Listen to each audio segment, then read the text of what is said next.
Ang katahimikan sa loob ng tirahan ng hari ay nakakasuffocate, tila may mabigat na pressure na pisikal na nararamdaman. Sabay na lumuhod si Logan at ang kanyang master, ang kanilang mga ulo ay nakayuko bilang pagpapakita ng formal na katapatan, isang pagbabalat kayo sa namumuong tensyon sa pagitan nila at ng trono. Si Logan ang unang nagsalita, matatag ang kanyang boses habang binabanggit na matagal na niyang hindi nakakaharap ang hari. Ang tugon ng hari ay nakakapangilabot, ang kanyang tono ay tila talam ng yelo nang kilalanin niya ang presensya ni Duke Logan. Habang sinusuri ng hari ang tindig ng duke, hindi na maitago ang kanyang pagkairita. Pinagmamasdan niya ang bawat galaw ni Logan, iniisip na ang lalaking ito ay hindi man lang nag-abalang itago ang kanyang kawalan ng pakiramdam sa harap ng hari. Bahagyang tumanggo si Logan at direktang binanggit ang mainit na paksa. Sinabi niya na panatag siya na ligtas ang hari matapos ang naganap na assassination attempt. Gayunpaman, malayo sa pagiging kampante ang hari. Kumbinsido ang hari na si Logan ang utak sa likod ng mga assassin, kaya naman nagsimula siyang manginig sa halo-halong takot at galit.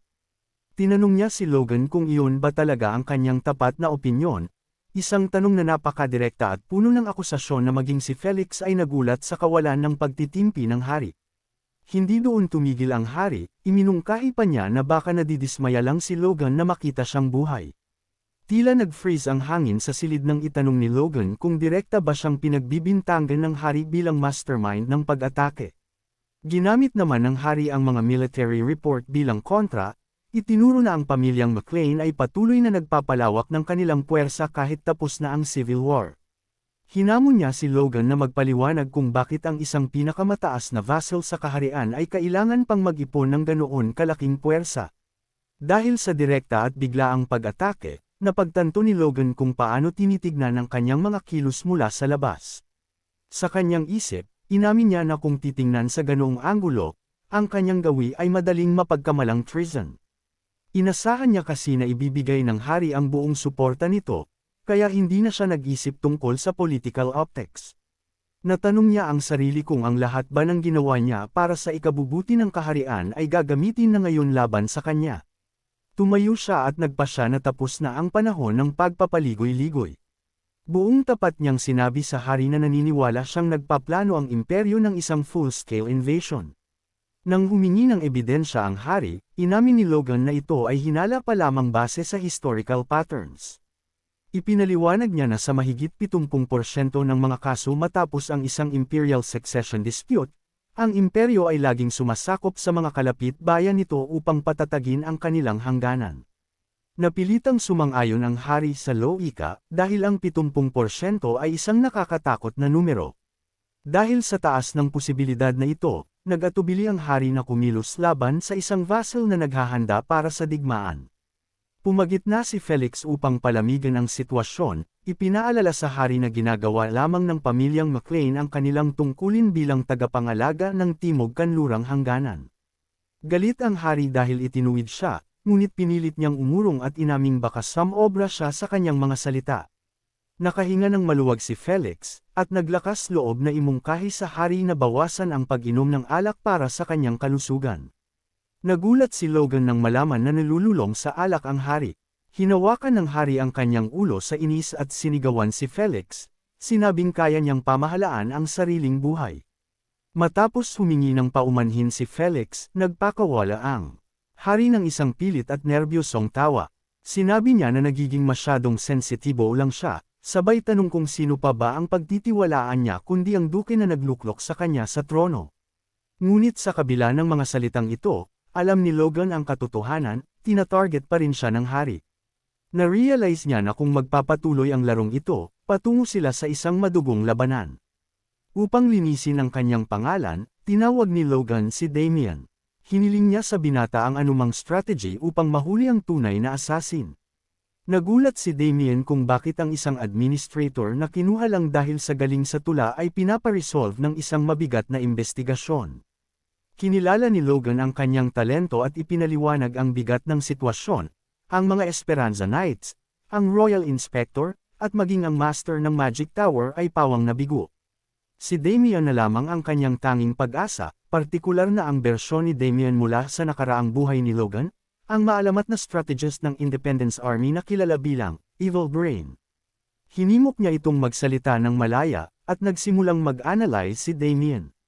Napansin niya na bagaman ang mga asasinasyon ay karaniwang ginagawa ng mga desperado, ang kasong ito ay kakaiba. Sumang-ayon si Logan, itinuro na kahit marami ang umatake, masyadong mabilis silang umurong. Gayunpaman, ang paglilinis sa pinangyarihan ng labanan ay kahinahinalang perpekto. Iminungkahi ni Damien na ang layunin ay hindi kailanman ang patayin ang hari.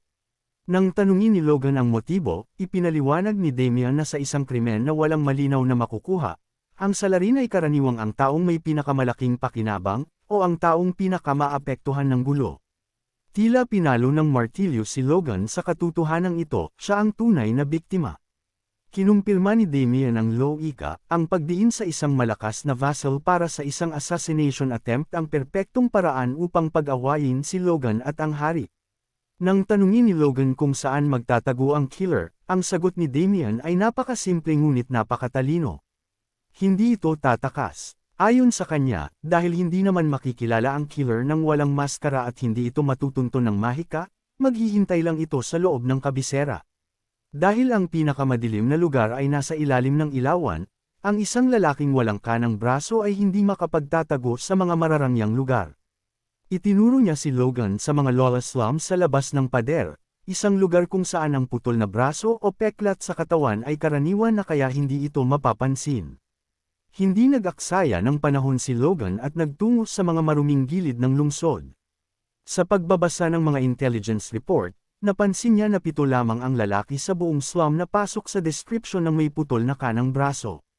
Nag-organisa siya ng paghalughog sa lugar kasama ang mga Esperanza Knights.